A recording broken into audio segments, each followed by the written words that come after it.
President Vladimir Putin has been declared the winner of Russia's presidential election, ensuring another 6 years of his rule. As per the Central Election Commission, Putin secured a landslide victory with over 87% of the vote, counted from about 80% of precincts. Putin expressed gratitude to the voters and proclaimed Russians to be all one team, emphasizing that the source of authority in the nation is the Russian people. Despite token opposition, Putin dismissed allegations of election fraud in his victory address, asserting his dominance. He also accused the US of leveraging judicial resources to undermine a presidential candidate, likely alluding to Donald Trump's legal battles. You want to know my opinion regarding whether our elections are democratic or not? I believe they are democratic. And on the contrary, in some countries such as yours, you can consider the use of administrative resources to attack one of the presidential candidates, including courts. We have no preference for any of the candidates for President of the United States of America. We will work with anyone who the voters trust.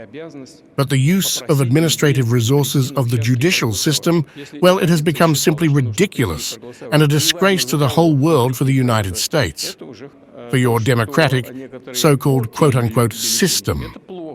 I have every reason to believe that today we do not observe any democracy in your country, at least during the election processes in some Western countries, including the USA.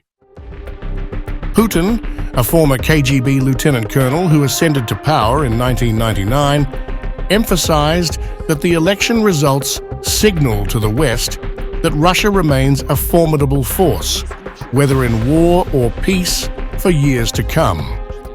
In a chilling statement, Vladimir Putin warned that direct conflict with NATO could escalate to a full-scale Third World War, and French troop deployment to Ukraine would have a secondary role. I think that everything is possible in the modern world.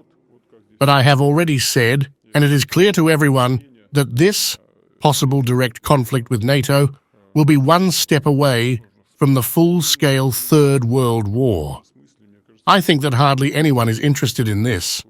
As for the French president's position, there are already some clarifications in the sense that this contingent, French troops, would perform secondary functions, train military personnel in Ukraine, explain how to use Western equipment, and perform some other functions of this kind. Today, this is not much different from what mercenaries do, and then the armed military personnel of NATO countries are present there.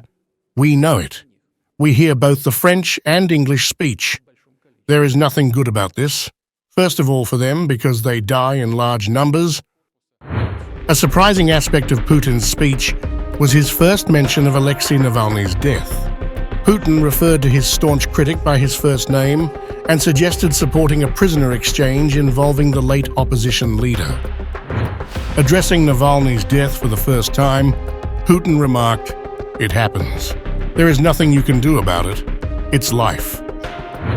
A few days before Mr. Navalny passed away, certain colleagues, not from the presidential administration, some people said that there was an idea to exchange Mr. Navalny for certain people held in penitentiary facilities in Western countries.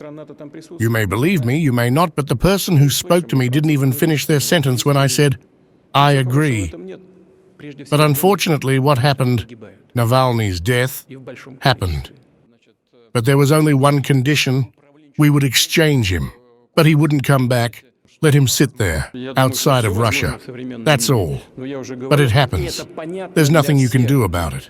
That's life.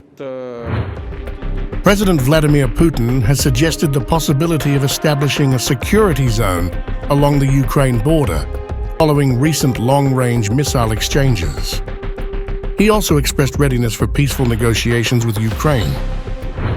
I am not yet ready to talk about what, how, and when we should incorporate, but I do not exclude that, bearing in mind the tragic events taking place today, we will be forced at some point, when we consider it appropriate, to create a certain sanitary zone at the current territories controlled by the Kyiv regime, to create a security zone which will be quite difficult to overcome using those weapons that the enemy uses.